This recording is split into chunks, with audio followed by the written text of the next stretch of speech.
Charles Stimson is the Deputy Assistant Defense Secretary for Detainee Affairs, and here to join us about detainees at Guantanamo Bay.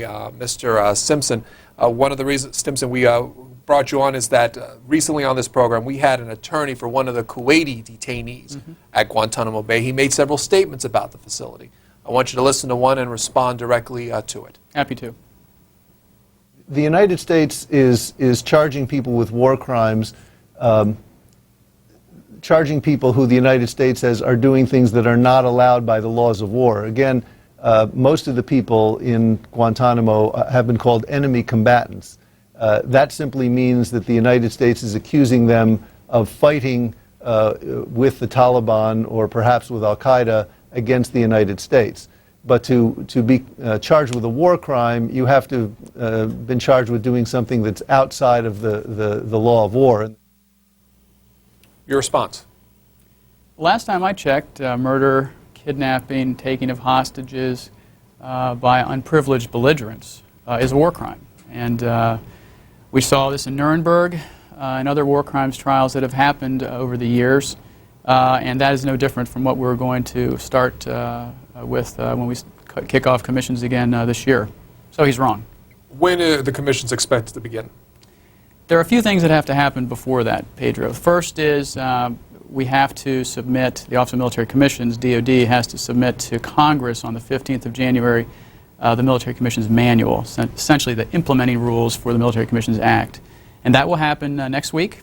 And then I'm told that the Office of Military Commissions will begin charging new folks, most likely the 10 that were charged before, and then move forward and look at other folks who are who've potentially committed war crimes. And just to start, the commissions are based to do what? Are based? What do they do? As in previous war crimes trials, they're going to look very much like a court-martial that you would see in any criminal court in military bases today. But they are the vehicle to hold accountable those smaller subset of detainees in Guantanamo who have committed articulable war crimes. For instance, the alleged planners of 9/11, the bombers for the coal, the embassy bombings in Kenya and Tanzania, things like that. And as far as how many people are you expecting to go through these commissions, and how many are at Guantanamo Bay total? Right now, Pedro, there are about 395 detainees in Guantanamo. A smaller subset, I'm told between 60 and 80 detainees will be charged by the Office of Military Commissions. Some will be charged and you'll see a multiple defendant trial. So there'll be about 60 trials, I'm told, by the Office of Military Commissions. And of those that are currently there, what was the number that started with Guantanamo Bay? How many have been let go from there? We have released or transferred 377 detainees from Guantanamo. So we're almost at the point of equilibrium where we've released more than we have. And what's important to note also, Pedro, is that we have just less than 100 detainees who have already been approved for release or transfer from Guantanamo, but we're going through the diplomatic channels to get other countries to take them back because, as the President has said and others, we don't want to be the world's jailer. We want other countries to step up and accept responsibilities for detainees during this time of war. And what determines the ones you hold on to? What determines, who makes the determination of who stays? Ultimately, the person who makes the decision is the designated civilian official. It's the Deputy Secretary of Defense. After the intelligence community, the military staffs, Guantanamo, FBI, other intelligence agencies, my office, the Joint Staff, individually look at each detainee. There is a process in place now called the Annual Review Board process, where we look at each detainee thoroughly and decide whether or not he poses too great a risk or poses too much intelligence risk to release or transfer off the island. If you want to ask our guests questions about Guantanamo Bay, the numbers will be on your screen. They all start with a 202 area code, and we've divided them by, if you support Democrats, 202-737-0002, 202-737-0001 for those of you who support President Bush, and 202-628-0205 for those of you who support others. Why keep it open? It's important during a time of war to have a place where, number one, you can take people off the battlefield and not allow them to go back to the battlefield, which is what the law of war says we can do and any country can do during a time of war. but also exploit intelligence that they may possess. And Guantanamo today remains the key strategic intelligence platform in the war on terror. And so we continue to get good intelligence from detainees and requests from the field that we pose to detainees in interrogations if they choose to talk to us. And what level of interrogations are used to get this intelligence? What are the means? Conversation like you and I are having. As you know, on September 6th, not only did the President announce that the 14 folks came out of the CIA interrogation program to Guantanamo, but also we put out the new Army Field Manual, which is unclassified, the world can read it, and it authorizes 19 interrogation techniques. The one that is used at Guantanamo only is the direct approach, what you and I are doing now, and if detainees don't want to talk, we don't talk to them. If they want to talk to us, we talk to them. And tell us a little bit about the living conditions that detainees go through. The conditions in Guantanamo are safe and humane. They have the ability to exercise between 2 and 14 hours a day. They get 3 square meals a day, halal-based, blessed by an imam. We offer them 4,200 calories a day. They can eat as much or as little as they want. They get first-class medical and dental care, the same medical and dental care that our service members get. They have sent 44,000 pieces of mail on and off the island. We taxpayers pay for their postage. There's a 5,000 book library. They certainly can read books in their native language. They have the opportunity for call to prayer 5 times a day. And the guards respect a period of silence during their 5 periods of call to prayer. And of course the ICRC, the only internationally recognized body in the Geneva Conventions, has unfettered access to the detainees, and they speak with them privately. And then I have a confidential dialogue with the ICRC about the results of those conversations. When he was here, David Cinnamon also made some statements regarding the treatment of detainees as he saw it from his client. Here's what he had to say. It's been pretty miserable. I think we all know that in the early years of Guantanamo, there were a lot of abuses going on.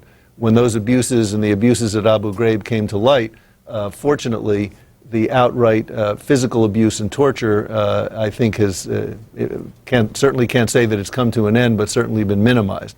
But you still have a situation where people are kept, in effect, in a maximum security prison with indefinite sentences, and yet have never been charged with a crime and have never had a fair hearing to determine whether they should be there in the first place. Mr. Stimson. He's wrong on a lot of fronts. Number one, you don't have to believe me, a Department of Defense spokesman. Numerous high-level European delegations have gone to Guantanamo, outside observers that I've taken. The Organization for Security Cooperation in Europe, headed by the president of the Belgian Senate, went to Gitmo this year, 2006. She said, at the level of detention facilities, it is a model prison where people were better treated than in Belgian prisons. The European parliamentarians went. James Ellis, who's a Brit by birth, said, "My impression is that the camp is run with the utmost professionalism, and the conditions under which the detainees are being held are clean and humane and follow the spirit of the Geneva Conventions." Elmar Brok, a German European parliamentarian, says the way people are dealt with is much better now. They have everything they need in their cells. They have good food, first-class medical service.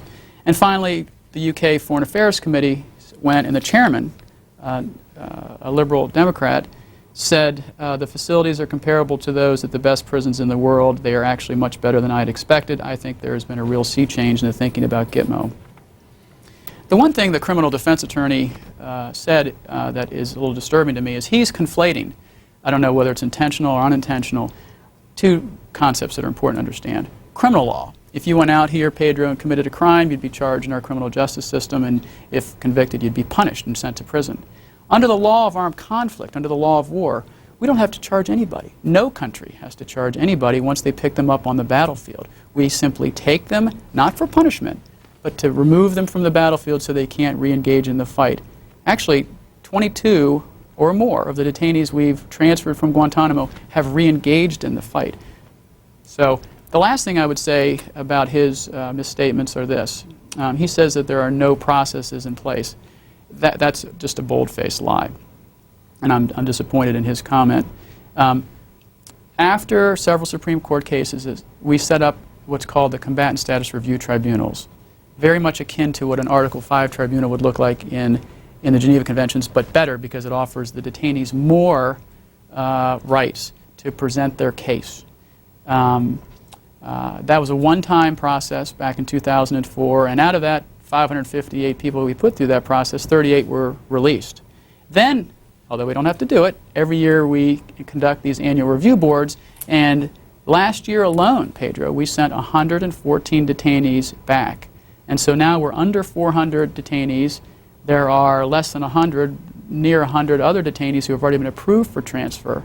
So, you know, it's important to remember that over 10,000 people were picked up in Operation Enduring Freedom, the Afghanistan conflict.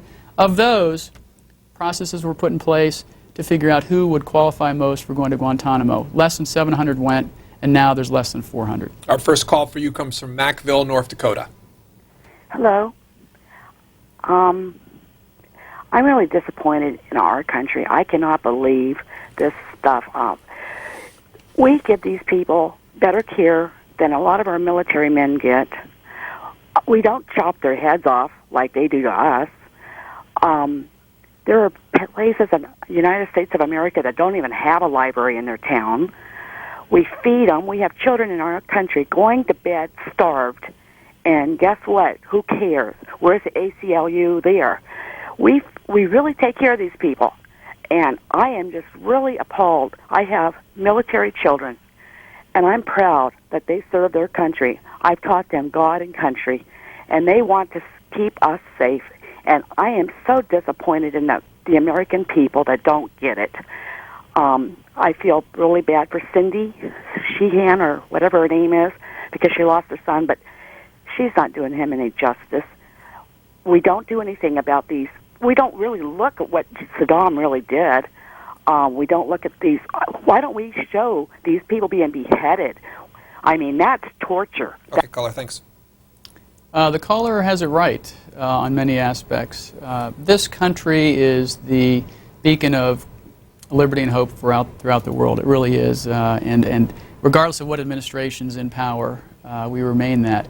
And I've heard the criticisms, or the constructive criticism, from folks such as this lady, who's clearly an American patriot, that we treat the detainees too well. It's a tough balance. I think that she's right. There are a lot of prisons in the world, a lot, where detainees are treated very poorly. We have an outstanding human rights record in this country. We will continue to maintain that. But I share in some of her sentiment. I think many other people do, too. Paramus, New Jersey. Hello, I'm Andrew from Paramus. I guess what's disconcerting of Mr. Stimson is how he brushes aside any concerns of Guantanamo and its impact on our foreign policy, on the image of the United States. And that's what's concerning to me. What I would like is specifically him to address the FBI agents who have gone to Guantanamo, saw what was going on there, refused to participate in interrogations because of the abuses they saw and the abuses they continue to see. These aren't ACLU types. These are FBI agents. And I've never heard the administration clearly address those concerns. Thank you.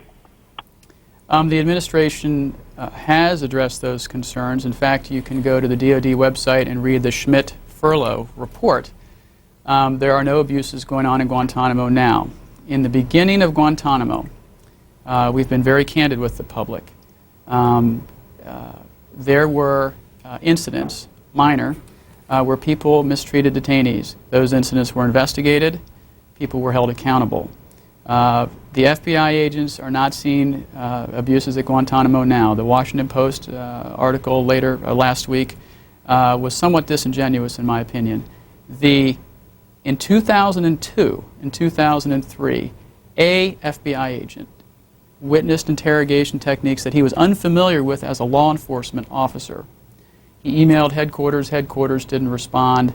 But what happened is the military took it upon itself to investigate those emails, and General Schmidt and General Furlow issued a report that's open for the world to see. It was issued about 2 years ago, looking into those allegations. Some were found to be true.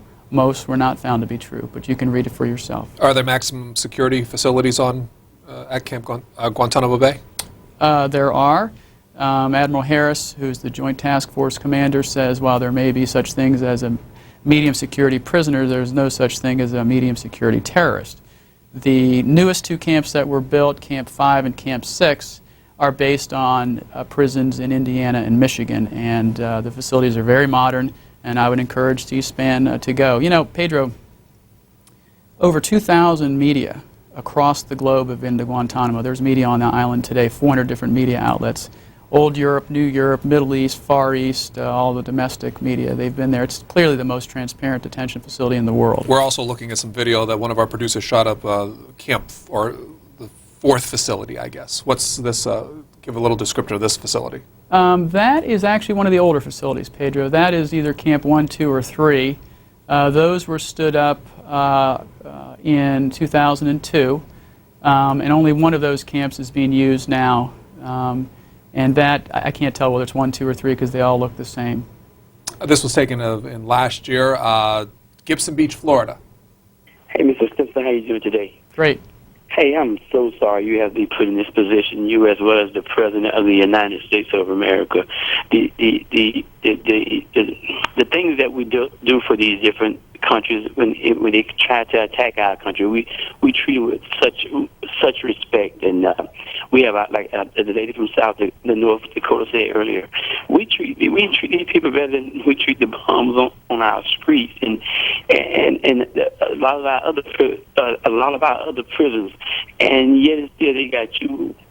They criticize you, they criticize the president for treating these people. I mean, just imagine the bombs on the street. They would love to be in a place like this. It's just sad that you guys would have to be put in this predicament, because our soldiers are being killed day by day, and we're steady running around talking about just like some of these parents of these soldiers that's been killed. Have these people been treated right? Our kids are dead, dead, and we are sitting around here telling everybody that people are talking about we're treating their people wrong. I'm just sorry to have you here today, sir. San Antonio, Texas, you're next. Yeah, 9/11 happened, and we went and invaded Afghanistan and rounded up these goat herders who've never heard of Osama bin Laden, throw them in jail. Invade Iraq, had nothing to do with 9/11, pretend that we played a charade with word games. And what I'd like to see is the biggest war criminal in the world, President Cheney. I'd like to see him drug out of the White House in the handcuffs and tried as a war criminal for this fake war we're leading. Talk a little bit about the discussion about being defined as an enemy combatant, being defined as a prisoner of war. Where are we at that stage? They are deemed enemy combatants. Yeah, great question. Under the law of war, under the Geneva Conventions, there's 4 of them. If you're a combatant, you're either a legal, lawful enemy combatant or an unlawful enemy combatant. And we have taken the liberty of putting that in writing in our new DoD directive that we issued on September 6th. And it's interesting. It's interesting, Pedro. The Geneva Conventions are somewhat Pavlovian. If you follow certain rules, they encourage behavior. First off, you have to sign the Geneva Conventions. Secondly, you have to follow the rules if you've signed them. Clearly, we know Al-Qaeda and the Taliban and other affiliates thereof don't wear a uniform, don't fight for a country that signed the Geneva Conventions, kill civilians indiscriminately, don't wear a uniform, etc. And therefore, they're not entitled to the privileges, all the privileges that the Geneva Conventions would afford a prisoner of war. Nevertheless, as a country, we have decided to establish a baseline standard of care and treatment for all detainees, adopting Common Article 3 that grew out of the Hamdan decision this summer. And I think we should be proud as a country that we've established that. I mean, that sort of addresses what another thing one of the callers said. I mean, our country, we can't lower ourselves to where the enemy would take us. We have to remain the paragon of human rights that we are. Look, have people made mistakes? Absolutely. When the caller brought up Abu Ghraib, that is a disgusting stain in our history. Those small group of individuals committed atrocities that you and I couldn't even imagine. That it was disgusting, it was wrong, and it has hurt our image. Salt Lake City. Hi, how you doing, Pedro? You guys do a nice job. I'm a 100% service-connected, retired vet, and I'm proud of the way our guys treat the people at Guantanamo Guantanamo. We shouldn't be lowering ourselves to the standards of what's gone on with the other people. But at the same time, I feel sorry for the secretary here because he's got to be filling in holes for the administration and right from this surge thing to Guantanamo, them wanting to build a courthouse and all this other stuff, the stall thing, President Bush he knows he's stuck in a war he can't win and he can't get out of, and he just wants to pass it on to the next guy. Well, I don't think he should feel sorry for me. I took this job voluntarily. I've served in the military. I continue to serve in the reserves. I'm a commander in the United States Navy. And more importantly, as part of that service, I've been a criminal defense attorney as a JAG and a prosecutor. And I'm not filling in the holes for anybody. I'm simply providing facts that I know. Tiverton, Rhode Island. Yes, thank you very much, C-SPAN. And Secretary, I first have a comment. I want to thank you for your honorable service to our country. It's great to see people who are so willing to sacrifice their selfish interests in honor of our country. And my second question is, are there any detainees in Guantanamo Bay from Iraq, or are they people who were picked up in Afghanistan? Thank you very much, C-SPAN. Thank you. It's certainly my honor to serve. Thank you for mentioning it. No, there are no detainees in Guantanamo from Iraq. The detainees in Guantanamo were picked up during OEF, Operation Enduring Freedom. Most of them were captured in Afghanistan or fleeing Afghanistan. Are there Americans among that lot? No. And what are the countries represented generally? I wish I had the list, Pedro, but the big three populations are Yemenis, Afghans, and Saudis. And then there's a whole handful, dozens of other countries, onesies and twosies from other countries. Philadelphia, good morning. Go ahead. Hello. Good morning to everybody. Morning. I want to know, since the conviction of the young man in Brooklyn on terrorist charges that were actually coerced by one of our own government agencies, after his conviction for 30 years, this proves that this war on terror is a fake war on terror, and Guantanamo Bay is just a stage. That's right. Guantanamo Bay is just a stage to have everyone brainwashed on this fake war on terror. We're not proving that we have any terrorists. There was never any proof. There won't be any real convictions without your involvement. That's right. You're getting nervous under the collar. You know it's the truth. The whole war on terror, 9/11, it was all perpetrated internally. And we're locking innocent people up now. You had the Florida Liberty 7 or whatever you nicknamed them. We don't hear anything else about that. Your war on terror, Mr. President, you, Mr. I forget your name, but you're all guilty of war crimes. You should all be in Guantanamo Bay. Made your point, caller. Thanks. During the commissions last year, Pedro, one of the detainees, and we normally don't name them by names, but he's a commissions candidate, so it's publicly known, Al Sharby, said on April 27, 2006, in open court with all the press there, quote, "I'm going to make this easy for you. I'm proud of what I did, and there isn't any reason of hiding. I fought against the United States. I took up arms. May God help me fight the infidels or the unfaithful ones." Another detainee, Al Balul, said in his commission's case, he stood up on March 1st, 2006, made 7 references to September 11th in his opening statement, very boastful comments, boasted 5 times that he was a member of Al-Qaeda. I can tell that the caller is quite passionate about her opinions. I respectfully disagree with them. The people we have at Guantanamo are terrorist trainers, financiers, bombers, what I have called the engine of Al-Qaeda and its affiliates. It takes more than just trigger pullers to pull off terrorist attacks. How much information is used in stopping future terrorist acts, and talk about the kinds of information you get from these folks? I'm told from the intelligence briefings I've received, and of course I've been to Guantanamo many times, that the information we get from these detainees has been quite helpful and quite relevant in stopping various terrorist attacks, even quite recently. Such as? Well, I can't go into intelligence activities, but I can tell you that if I could pull my notes here, For instance, give me an example. There was, as we kill Taliban in Afghanistan, there's a leadership vacuum.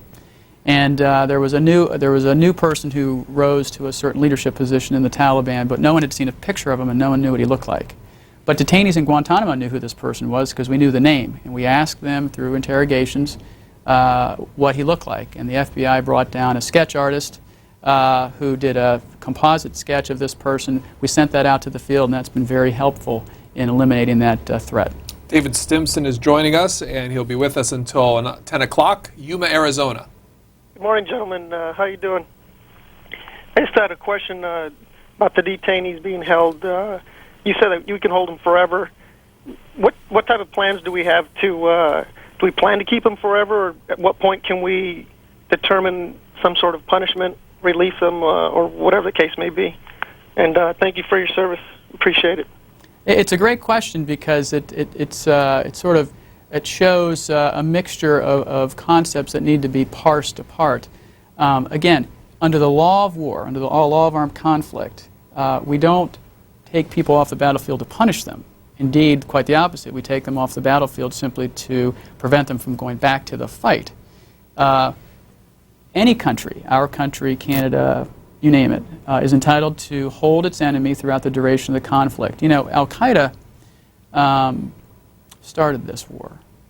This didn't start on 9/11. It started way before that. The Al-Qaeda issued 2 fatwas against the United States, and Al-Qaeda and its affiliates and the world terrorists will decide if they want to say that when the war is over. So they have every opportunity to declare defeat. Will we always have a need for Guantanamo Bay? I hope not. I really do hope not. The President has said he'd like to move to the day when we can close Guantanamo. I share in that. I think that's just a common sense thing. But as the war on terror progresses, we're going to need to take detainees out of the fight and hold them safely and humanely throughout the duration of the conflict. We do that in Iraq. We have over 14,000 detainees in Iraq. We have some in Afghanistan, about 600 in Afghanistan, and we have less than 400 in Gitmo. A couple of emails. One asks, I've read that there are children as young as 12 years of age being held there. Is that true? Absolutely not. No. There are no minors, period, at Guantanamo. Another email asks, cite the cost of making and maintaining Guantanamo as a detention installation. A lot less than another 9/11, but I'm told that the operating budget of Guantanamo is about $100 million a year. I'm also told that another 9/11 would cost several $1 trillion. So I think if you do a cost-benefit analysis, I think it's probably worth it. Emailer also asked, do you anticipate international legal problems?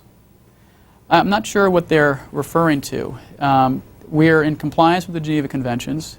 We certainly apply and have applied throughout this war on terror, Common Article 3. Are there criticisms? Yes, there are criticisms, Pedro. Do I listen to them? I absolutely do. I talk to our international partners and allies and people who aren't so friendly with us about this. What's the main criticism? It's indefinite detention. It's when does the war on terror end? Because it's not going to be like World War II, where I think there was an armistice. You know, there's not going to be a signing on some deck of a battleship. I don't suppose there will be. I'd like it to be. Just don't think it's going to happen. But what that does not do is it doesn't magically, mysteriously create a right to a trial. So this drumbeat you hear from the far radical left, try them or let them free, is not in compliance with the law. It's not consistent with the Geneva Conventions, and alas, and unfortunately for them, it's not consistent with what our Supreme Court continues to say, that we are entitled to hold them throughout the duration of the conflict, and we don't have to give them a trial. San Diego. Hi. Just a couple of points here. I think it's kind of funny that you would actually use the word humane after everything that's come out for the last 5 years that you people have had Gitmo going. I think it's pretty clear that humane is not quite the word that you want to use. We all know that Abu Ghraib, which you have mentioned before, was quote-unquote Gitmoized, and that's where some of the treatment that those Abu Ghraib prisoners were given came from Gitmo. We know that. We also know that there were teenagers at Gitmo. You may have, not you personally, but the Bush administration may have released some of them by now. But we know there have been teenagers in Gitmo.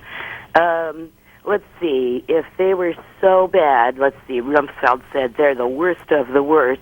Why have you been able to release so many after 4 or 5 years of, detention and mistreatment? And don't say that they weren't mistreated, because we know they were.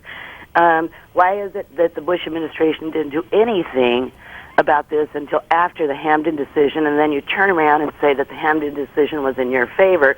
We all know it wasn't. Gitmo is a stain on the American people. I think you have a lot of courage coming on and trying to spin what the Bush administration is doing. Caller, we'll have to leave it at that.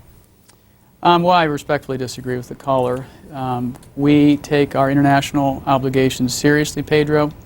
The caller should reference the hundreds or thousands of media reports that have come out of Guantanamo, where people who have visited there. I just read the quotes from the various UK, European, and other parliamentarians who have been there. We treat detainees humanely. We have to. We are the paragon of human rights in the world, and we need to remain that way. We need to keep the ethical and moral high bar high. She talked about the amounts that were let go. Yeah, I will address that. It's really unprecedented in a time of war, Pedro, if you think about it, to release your enemy. I mean, would we have thought it even possible or common sense to release the tens of thousands of Nazis we brought off the battlefield and brought here to the United States during World War II? Obviously not. Was Winston Churchill wrong when he took Nazi prisoners of war and squirreled them away in Canada for years during the World War II? Obviously not. But this is a global war on terror. The globe. This is a fight against radical Islamic fascists versus the Western modern world, not just the United States. And so I'm very proud to say that other countries are willing to accept detainees back from Guantanamo, mitigate the threat that they pose through security assurances, which is why we do this. But I would say it's not an exact science, and the caller should realize, unfortunately, that at least 22 of the detainees who we've transferred back from Guantanamo have gone back to the fight and killed our fellow citizens or coalition partners. And it'll be interesting to see what happens, and I'll be curious to see here how that caller will react if one of the Gitmo graduates leaves Gitmo and then comes back to the world stage and blows up something huge. What then will be the criticism, that we let too many people go? For Charles Stimson, Lakewood, Ohio. Yes, I want to say I back you, Mr. Stimson, 110%.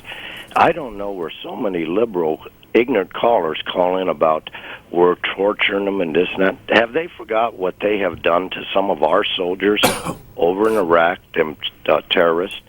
Burned their bodies, cut their hearts out, their eyes, beheaded them, but yet we got the liberals. Maybe we should just give them citizenship at Guantanamo in the United States and turn them loose, and hopefully they will attack some of these asinine callers. Thank you very much. Unless you want to respond to anything. Valdosta, Georgia. Yes, I am disappointed in the caller that just called in, because there's a lot of ignorance under the heading of conservatism. I had 6 brothers in World War II. All of them volunteered, and a stepbrother. One was killed. I spent 21 years in the military, and I want to speak bluntly and straightforward to you, sir. It wasn't GIs who bought dog leashes and took to Abu Ghraib. There is no way that happened. The people who have perpetrated this had to come from the top. And you're in the protection system of the top. You're not interested in truth. You do not have to exempt yourself from the jurisdiction of treaties and laws that you support for others if you're innocent. Now, let me say that again. You're a lawyer. You do not have to exempt yourself from the Geneva Convention and laws that you want enforced on others. This is hypocrisy at the nth degree. I think it's a great country where we can express our opinions, whether they're correct or incorrect. The investigation into what happened at Abu Ghraib is very clear. A rogue band of people on one tier in Abu Ghraib committed these asinine, ridiculous, and sometimes criminal acts against Iraqi detainees. It has hurt our image. It takes a lot of time to come back, to build our image back up. The reality is that it was a rogue group of people. I'm not protecting anybody. I'm a little personally offended by it because I am an officer in the military in my reserve capacity and a law professor, and I take my obligation very seriously. The facts are the facts. We have about 5 more minutes before we go to the House of Representatives. Shreveport, Louisiana, you're next. Hello. You're on, sir. Go ahead. Okay. I'd like to make a couple of points on there about all the trouble you're talking about on different people driving back and forth. If you take the politicians and the media off the war over there, you will see this thing handled like it's supposed to. If the same circumstances, which it was a little bit handling in World War II, but not as bigger degree as it is now, keep them out of it, we're capable of winning the war, fixing the prisons, treating the people right, and any military man, generals, whatever it may be, get on national TV or get in a newspaper and state we cannot win this war, should be disbarred and dismembered. Because everything they know about and been taught about for a political reason, just to state a stupid mistake like that we can't defeat something, is ignorant. Thank you. Pinedale, Wyoming. Go ahead. Yes, sir. Hello, Mr. Stimson. Good morning. I'm calling from a remote place in Wyoming, and I am a Blue Star mom. My son is currently serving in Iraq. And this Guantanamo thing, I guess that's the subject today, so I'll go on that. Why are we taking people and putting them in prison for a long time, even though they may be bad guys, and not even vetting out the ones who might have got caught up in, the net? We're not even doing that.